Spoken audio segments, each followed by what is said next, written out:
Magic Mike in that mix. We got a special guest. I got to say, he's one of Canada's, top 5 hottest DJs, legendary DJ. We got DJ Mastermind up on the Zoom this week. What's going on, my brother? Thank you very much for having me. All is well. I appreciate it. Hope everything is well with you as well. Everything's well, man. Everybody's trying to survive during these hard times, Absolutely. So let's just get right down to it. You're a pioneer, right? And you're also a trendsetter and an ambassador, to this whole DJ movement, this whole hip hop movement here in Canada. You know what I'm saying? Right. So how did this all start off, right? Like, it starts off as being a fan of the music, of the culture, and then, seeing where it can evolve from there. I mean, when I first started, got into it, it was, I was into breakdancing, and then I wanted to start rapping and so I was writing lyrics and whatnot. And all those, different aspects combined are part of the culture: breaking, rapping, DJing, graffiti. I wasn't really a graffiti artist, although I tried. Actually, when I was younger, I was a pretty good artist. I just wasn't able to translate it into graffiti. But, you, as a kid, you find something that you're infatuated with and enamored with, and you want to kind of dive right into the deep end with it and go all in. And so with hip hop, you buy, back then you're buying vinyl and 12 inches or albums and stuff. And so, you have your turntable and you're playing your records and we're not talking about like techniques or anything. Like when I'm a teenager, it's just a, regular turntable that you play, and it has like a radio in it and it has a tape deck in it. And you know what I mean? It's like one big unit. But, when you learn about hip hop and you especially in the mid to late 80s, you're hearing scratching and whatnot. And you're like, well, what is that? And then you see what it is. And then you start playing around with it. And, you do it to the best of your ability on the equipment that you have. And then, I remember at one point, I probably somehow saved up some money and I bought another similar turntable setup thing. Cause, obviously they weren't super expensive back then, but, 1200s or professional turntables clearly were. So, I had 2 of those there was no mixer or anything. You would just use the volume knob on one and play with the other. And, one thing led to another, and it just, it turned into, just playing the records however you felt worked. I didn't really learn how to DJ until probably I was like, 15 or 16, like properly learn how to DJ, because that's when I got my radio show, and at the radio station that I worked at, and it was actually volunteered at, was York University's CHRY. They had 1200s, and so it gave me the opportunity to play around. And I obviously between getting into the culture and getting to CHRY, I met a lot of people and I watched them do things. And you sit, you observe, you become a student, and you learn. And, one thing led to another. And basically eventually, if you want to really, really fast forward, to the mixtapes, by that point I'd already been, probably DJing for, man, I'm trying to do the math in my head, at least 5 to 7 years, give or take. And so, and we're talking about the tapes that actually started moving around the city and whatnot.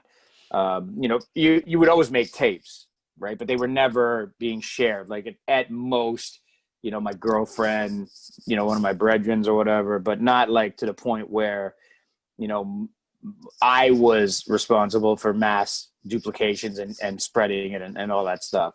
But, like I was saying earlier, right? A buddy of mine had a TDK Chrome tape, right? And it had DJ Mastermind on it. He's like, yo, this tape's only a week old. And as soon as I put it into the cassette, in my ghetto blaster, man, it just blew my mind. It was one track by Redman, Funkorama, and you premiered it on that mixtape. The way you cut that up, the way it blended into the next track, you create your own flanging, right? Without any plugins back then. So, how did you get? So back then, there was no syncing or nothing like that, right? So how would you know? How would you know the tempos? Like, how would you know about the tempos back then? Well, again, by the time I got the Funkorama, I obviously would have had techniques when I was making mixtapes and all that. By that point, I had bought turntables and I had a mixer and all that. Like, so I was doing it the way, any other DJ from that particular culture would be doing it. And again, being a student, right? So you go to New York and you hear guys like Red Alert and Molly Mall and Chuck Chill Out and all these guys in the States, how they mix and stuff, and you listen and you learn and you're like, oh, okay, what are they doing? Oh, listen to that. And then you see, you play around and you see what other people are doing, and flanging or syncing or whatever you want to call it. Like that was nothing new. That was a sound that, DJs were doing because you're playing the same record. You have 2 copies of a piece of vinyl and you're playing them. And they're just kind of off by milliseconds at most. And that's what's creating that sound. Or you would even slow it down even more so you could do the back and forth double ups and cutting and scratching. But that was all part of, what made hip hop so special, I guess, right? Because, if you're mixing R&B or you're mixing house, you're more focused on blending, right? That's right. And there's not going to be a lot of flanging and all. You're never going to. I mean, maybe they did because I wasn't so big into house back then. But maybe they used acapellas and stuff. But for hip hop and R&B, you take hip hop, you take R&B and you play it over hip hop, or you take the hip hop acapellas and you put them over different beats and you see what you can come up with. And it's just trying to be creative and do something that's going to make people go wow. And obviously in some capacity I was able to achieve that. And putting out the amount of tapes that I did, you obviously how many tapes do you think you put out? Well, officially, when I started selling them, we got to 48 before I signed my record deal. Okay. And so when you add the record deal into it, we officially stopped at 50 as far as the official ones. But I mean, over my lifetime, obviously, I've probably made hundreds of mixtapes because, I also have, probably like 25 R&B tapes that a series of 25 R&B tapes that I never really sold. I kind of made, a few amount, like, maybe like 25 of those and just handed those out to people. Never really made those officially available to anybody. I made probably obviously when you start dating and stuff, your girl's like, yo, I want a slow jam tape. I probably have like a collection of 10 slow jam tapes from the early 90s and stuff. Right. So, and again, those weren't ever available. Those were given out to my girl, and then she would give those to any of her girls who wanted it, or some, her friends would hear it and be like, oh, I want one too, blah, blah, blah. I would give them to my boys so that they could have them when they're doing their thing with their girl or whatever the case may be. But again, not readily available, not sold the way I was selling my hip hop mixtapes. Would you ever digitize some of your cassette tapes? You ever dig up some of these boxes? They are digitized. All those, the R&B, the slow jam, and the hip hop tapes, they're all digitized. And I have people, hit me up and ask to buy them, so I'll sell them the entire set. And I'll send it to them on a USB or whatever the case may be. So that's not unheard of. I mean, I have done it, and it at least once a week, someone's DMing me to talk to me about my tapes, or send me a picture of the tapes they have of mine, or whatever the case may be. Nice. And so, yeah, it's very cool to know that, when I was doing something, as a kid or in my early teens, for love, right? Like just, the majority of it was for love. I was never looking at it like this is going to turn into a career or anything like that. Although I did love radio, mind you, I obviously got on the radio when I was very young as well. So that kind of drove me in a direction for a career. But as far as mixtapes and DJing and all, I never thought it would have lasted as long as it did, or it would take me to whatever level that it took me to. And so to know that whatever I did has left some sort of lasting impression with people is very, it's humbling, and it's very gratifying, and it's the love is always appreciated. So, you caught the attention of Energy 108, what I'm saying? And, they handpicked you, you're a DJ, you're a host, and you had the Mastermind Street Jam, you know what I mean? So when that took off, all of us, the whole Canada, including the world, we were like, wow, you were actually Canada's official first DJ to be on a mainstream radio station. Now, how did that feel at the time, and what year was that? Let's take us back. Let's just clarify. It was Energy Radio. You know, when I got the job, it was the first hip hop mix show on commercial radio, right? Just to clarify, because So, but how did it start? Well, I mean, again, so I'd been doing radio, you know, since '87. That's when I got my show at CHRY, and so, you know, by the time I was, you know, and I was junior high, so that went, you know, from high school straight through to college. I was doing college radio, and so. You know, when I was in high school, and I fell in love with it, right? Like as I was doing it, I was like, yeah, this is amazing. You know, this is what I want to do. And so through high school, you know, as many chances as I could in terms of education, like if you have to do a co-op program, every time one of those opportunities presented themselves, I tried to get work in a radio station. When I graduated, I went to Seneca for broadcasting. I took, you know, their television and radio program. And I didn't necessarily do it because I felt like I needed that to get a job. I did it for myself because I wanted the paper. I wanted the, you know, the diploma to say that I did this and that I had that in my repertoire, that it was in my toolbox. And so, you know, back then I was super hungry in terms of, you know, trying to achieve. So, you know, I had connections in the States. I would go there and do co-op work. You know, when I found out that Energy was looking to potentially put a hip hop show on the air, you know, I was aggressively pursuing that opportunity and communicating with them and sending them demos and whatnot, and letting them know what I believe I could bring to the table if they chose me. You know, as that particular individual. And they did end up choosing me. And this was in '94. And the show launched, I believe, the summer of '94 on Energy 108. It was really cool. It was cool for two things. Obviously, it helped bring the music and the culture to a much higher level, because, you know, the amount of people that the listenership wise that Energy Radio had, Energy 108 at the time, was far bigger than any of the college community radio stations. You know, I mean, I mean, CIUT actually at University of Toronto, they have 15,000 watts. Their reach is unbelievable. So they have a huge potential reach, but you're still on a college radio station. So unless you know about any particular show, it's not going to be the same, I don't think, right? Where a station like Energy Radio, they're going to promote your show. They're going to, you know, run commercials and production for it and stuff. And it was a pretty big deal because, again, college radio or community radio versus commercial radio is completely different. But it was very cool because it helped elevate the music and the culture. But at the same time, Saturdays in Toronto, where we're from, was a pretty big deal because you had DJ X and the Power Move on from 1 to 4 on Saturday afternoons. And then when I got to Energy, my show was on 5 to 7. And then CIUT show, the Master Plan with DJ Power and John Bronsky and Motion and DTS, they were on from, I believe, 8:30 to 10. So when you think about Saturdays in the mid 90s in Toronto, we had, you know, from 1 o'clock in the morning, potentially right through until 10 o'clock, you know, that whole stretch of hip hop being presented by, you know, different sounds and different DJs, but it was still a pretty wild time in the city, which was great.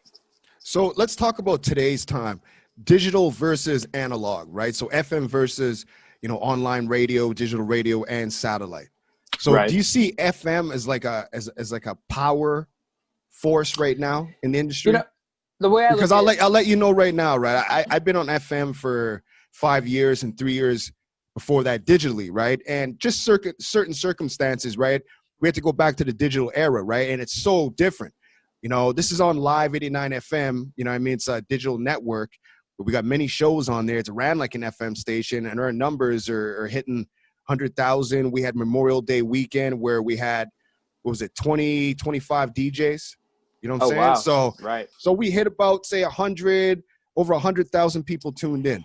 And that's through a lot of networking. And I didn't know how big digital radio is right now. You could download apps to your car, to your TV, even to your fridge. Right. So what's the difference now? Do you see FM radio still being a powerhouse, or do you see it dying off? Well, they've always said that terrestrial radio was going to die off. Like when video started, and TV was going to kill radio. And then, when internet radio started, that was going to kill radio. When satellite radio started, that was going to kill radio. And here we are, 2020, and terrestrial radio is still thriving. It's going through its challenges, right? Like obviously it's going to see difficulties and challenges. And another thing too is the station you're on too. Like I don't want to college radio is great. It was a great experience, but it's for any station. If you don't have a really good station, you're not gonna get the listeners. If you don't have the listeners, there's no point of having programs. You know what I mean? So that's another thing too. FM stations are really good. FM's still popping, right? But it depends on the network. And most people are listening to FM stations through their phone anyways, digitally. So I just think COVID is really changing things big time. Well, I think actually, FM would be, because Apple, I don't know about Android, but I know Apple hasn't unleashed the FM chip that's in everyday phones. They have that locked up, and they're doing that because I think they want to maintain the only way you can listen to music on your phone is via Apple Music or whatever app you decide to utilize, right? Because if they had unleashed the FM chip in the phones, then people would actually listen to their favorite radio stations, not necessarily having to go through their apps and whatnot. And, I think terrestrial radio doesn't have to worry right now because it is free. It is still free. You don't have to pay for a data plan. You don't have to spend any money to listen to it. If you want to tune in, it's absolutely available for you on your regular radio devices. You can get it in your vehicle for free. I think the biggest change will come, or the biggest threat to terrestrial radio will come when Wi-Fi is available in every car and it's free.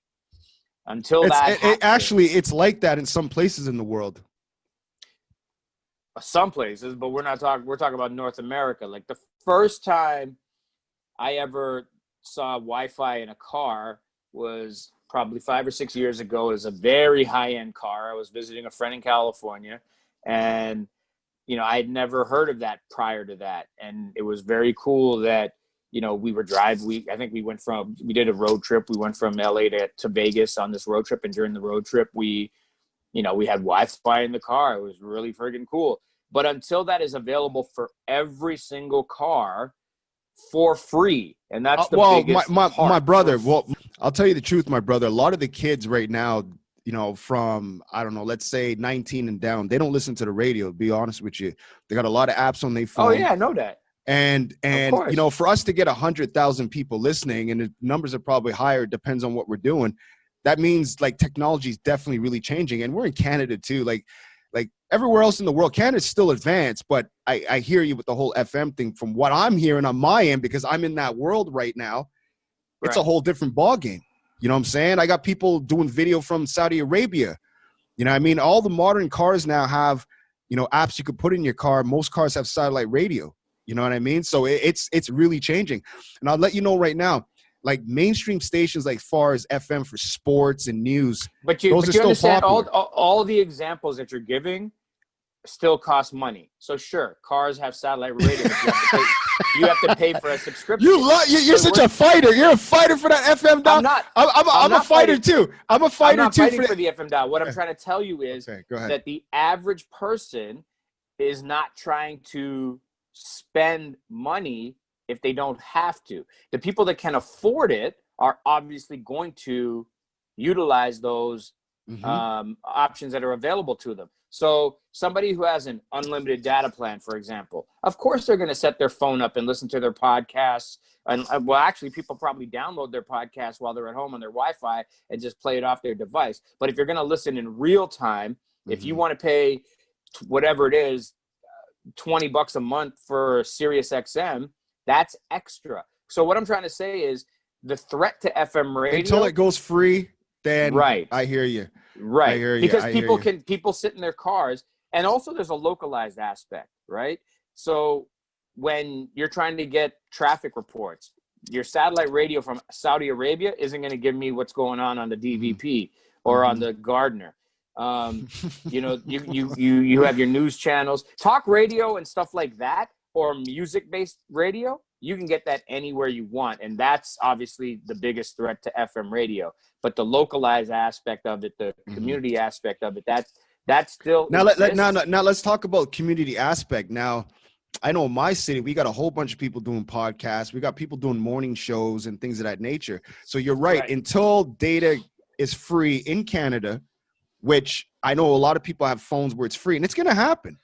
Right. They really want you hooked to digital. I could see in 2021 with part of the new agenda, you know, you're going to get brand new. Well, you also remember, like, we pay the highest cell phone rates probably in the entire world. Like, I saw an article about it last week where the 3 major carriers in this country are like raping Canadians. It's ridiculous. I know I have friends who have American phone lines, and the reason they do it is because it's probably 1/3 of the cost. Like, I think I saw an ad online the other day, and I actually made a joke with my wife about it. I was like, yo, 2 lines, unlimited data for $30 a month? Are you kidding me? Like, we're paying ridiculous amounts of money. I'm paying over $100, right, for my phone a month per month. And I just have simple, you know, I have a simple plan.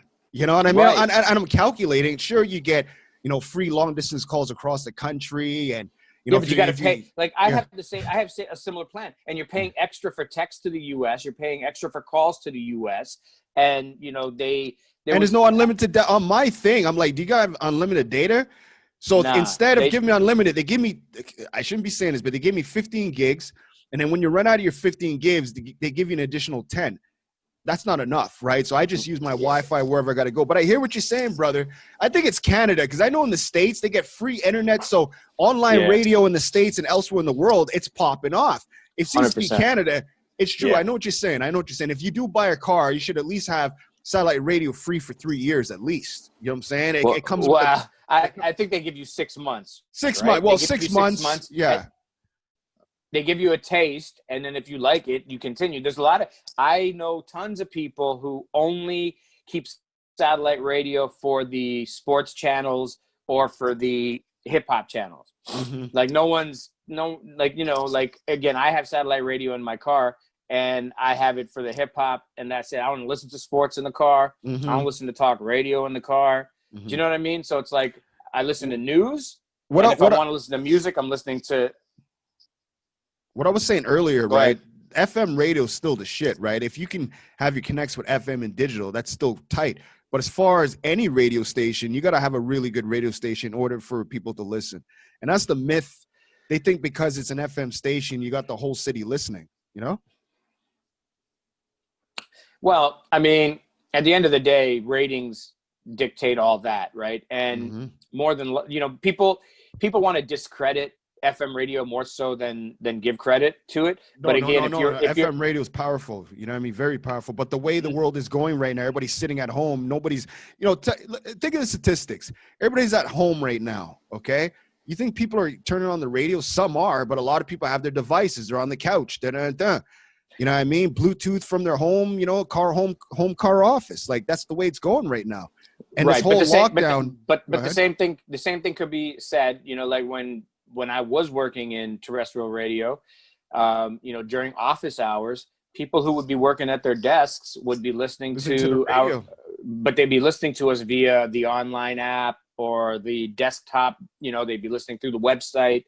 You know, and if you go into stores, there's a huge portion that are playing, you know, satellite radio, but then there's also businesses that are just running radio. Like, I can't, you know, you walk in and it's 50-50. It's 50-50 right now. Before, FM was at 60-30. You know what I mean? FM was always higher, but right now we're at the 50-50 marker, right? But remember though, as a business, and this is, you know, this just actually jumped into my head. It's like, okay, I run a business. Am I going to pay extra every month just to play satellite music in my store? Or can I just run the radio for free? I'll run the radio for free. Yeah, Do you of know what course I you mean? can. Or you could just have your internet, like, you know what I mean? I don't know if you got unlimited internet in your office and just plug your speakers to your it works both ways. It works both ways. It's Absolutely. 50-50. And It's I think 50-50. I think it's a preference though, right? There you So go. There you're you go. absolutely right. When you're in an office, clearly you have access to Wi-Fi. When you're in a business, clearly you're going to have access to Wi-Fi. If that business decides they want to utilize their music via the internet, then they have that option. If they want to run it via radio or whatever the case may be. Like yourself, you got a name for yourself. So if you decide to come out of retirement and say, hey, I got my own little app, people would download that app. People would be like, oh, Mastermind's back. Boom, boom, boom. It's all independent right now. No, I'm telling you, if you were to say I'm back, I got an app, I got a, 3 days out of the week, I got a show, and I just got regular music playing in my cloud, people would just download that. I would download it. You know what I mean? Appreciate that. Appreciate that. Thank you, man. So let's talk about now the hip hop scene in Toronto right now has definitely really changed. And I mean, as far as you being a DJ, if any DJ's out right now, even just spinning the type of music now, because I'm a DJ myself, and I'd rather spin the 90s boom bap and just, authentic hip hop. It just sounds better on the ones and twos. But, I think the DJs are a little lazy right now. There's not really much blending. You know what I mean? They blend for 2 seconds, add the effect in. You know what I mean? Like, it's not the way it used to be. I mean, I think you got to find the DJs that are going to do what you want them to do for your enjoyment. Yeah. Though, you know what I mean? But I'm saying just in general, all these new DJs, a lot of them coming out, it's different. My point I'm saying this, right, is that you have a close friend that you lost, and we lost an icon, DJ Spinbad. Let's talk about your relationship with him. Let's talk about how the hip hop scene in Toronto, or just in general. Well, my relationship with Spinbad was through other people, right? So, me and Spin were acquaintances through other people that I'm very close with. So, I met Spinbad through Russell Peters, who I'm close with. And, Russ was a huge fan of Spin when he discovered him in the early 90s. And then they became friends. And when Russell blew up doing his stand-up comedy, and was able to start touring the world and be able to afford to bring a huge production with him. One of those concepts was having DJs open up his show for him, because he is such a huge advocate for the culture and DJing. He was a DJ, and so Spinbad was just one of the guys who because he was such a huge fan, they became friends, and an incredible DJ. He was like, that was one of the guys that he brought to be part of his touring ensemble. And so I met Spin through Russell. And so, me and Spin weren't close in any regard. Are you and Russell Peters very close? Yeah, we are. Yeah. And so I met Spin through Russ and all of our friends, because all the people that ended up working with Russ, like whether they be on the security side or on the production side or whatever the case may be, they all became family. And so, last week Spin passed away, and all those guys, they spent so many hours and hours together and years, and they're very close. And, so I felt I really felt their pain. And, you think about Spin's, son and daughter, you think about his wife and clearly, what they're going through. And that's just on the personal side. But then when you think about Spin as a DJ and how incredibly talented he was and gifted and just an amazing, like if you are a DJ who is into cutting and scratching and hip hop and creativity, and you have not heard a Spinbad tape, you are sadly missing out. But if you are a DJ and you've heard Spinbad tapes, you understand why he's held in such a high regard, because he's just absolutely incredible at what he does. He would be picked by big artists. Actually, just this morning I saw a video clip of him on the Letterman show as the DJ for Moby and Gwen Stefani, right? Like, this guy's resume and acumen are so next level. Canadians are some of the best DJs in the world, right? Like, if there's any I will say that, right? Including yourself, you know, Spin Bad, myself now. Spin's from New York. No, but Spin's just the from influence, Queens. but just the influence here in Canada, you know? Okay. Yeah. You know what I mean? Just in general, you know what I mean? Right. But you know, what are we gonna expect from you in the future, you know, for 2021 and beyond? I have no idea yet. Like right now, I'm just laying in the cut, looking at what opportunities present themselves. If I decide to pivot and shift into something else in the future, you know, I'll cross that bridge when I get to it. But you know, I've only you know, stopped being on the radio for, you know, the last 7 months or so, 6 or 7 months, and you know, the one you know, benefit of it is like for 20 years, give or take, other than having, you know, corporate vacations, you know, a week here and a week there, I haven't really had time off. So it's actually been very nice to decompress, so to speak, from the everyday daily grind. And the thing about me is like when you know, my work ethic is, you know, my personal work ethic is very high when I do a job. And so, you know, I'm constantly, you know, working, and it's been actually quite nice, you know, to not have to do a daily grind.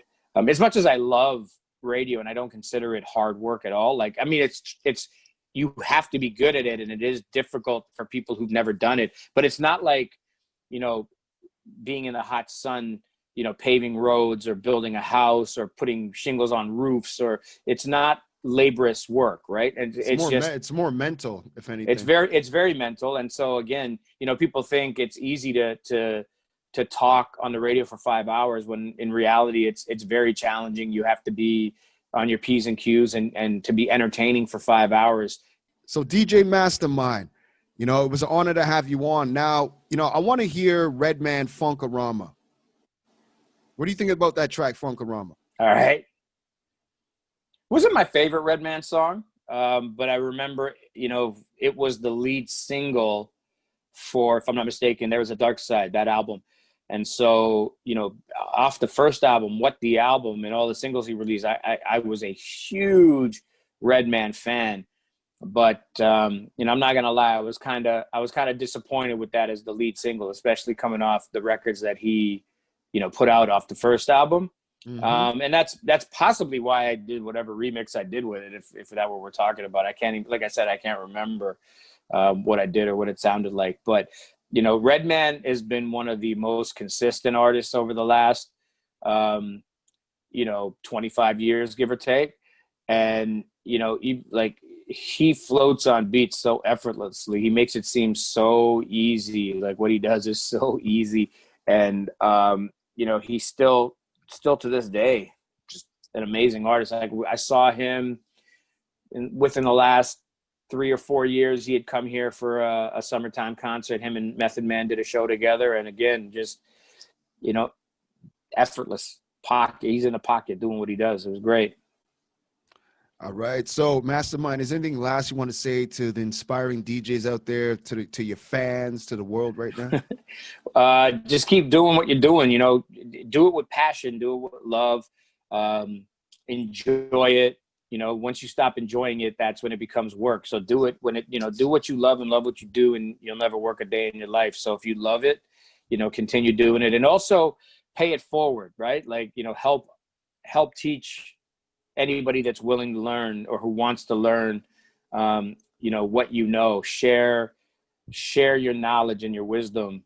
And, you know, as far as, you know, fans, it's weird. Even you saying it is weird, thinking that I have fans and stuff, but it's very appreciated. I thank everybody who has been on this musical journey with me for the last 30 plus years. And I thank you, Mike, for having me on and being a part of your journey as well. Thank you very much. All right, my brother. Anything you need, you let me know. If you ever, you know, want to come back on, you let me know. If you want to like interview people, you let me know, man. I got you, my brother. And you're still young, my bro. You can't retire. Do not retire. You got to come back out of retirement, man. No doubt. It wasn't a retirement. It wasn't a retirement. It was a forced exit. Okay, let me ask something about. Okay, I don't know if you want to talk about this, but working at Flow, right? So after Energy, you know, 108, yeah, worked at Flow. Now, how was that transition now? Well, actually, I didn't work at Flow. After Energy 108, I spent 8 years in Calgary. I went to launch a hip-hop station in Calgary in 2002, and I was there till 2000, just the end of 2010. The hip-hop station, I only went there because it was the allure of launching a hip-hop station there, and Flow in Toronto wasn't providing me any opportunities.